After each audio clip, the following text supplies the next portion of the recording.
In this video, I'm going to show you how to install YouTube app in Windows 11 computer. So please watch the video until the end and follow this tutorial step by step to avoid making mistakes. So let's get started. So the first thing you want to do is open up a web browser and simply go to youtube.com.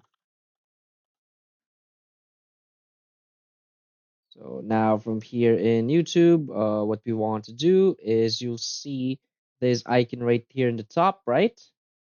You can see it says install YouTube, so simply click on it and now click on install. And as you can see right now, you have the YouTube app available in your PC. Click on X and search in the search bar for YouTube. So you should see it right there.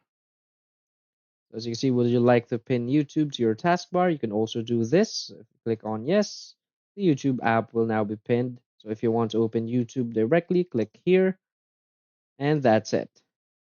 So if you find this video helpful, please hit like and subscribe. Thanks.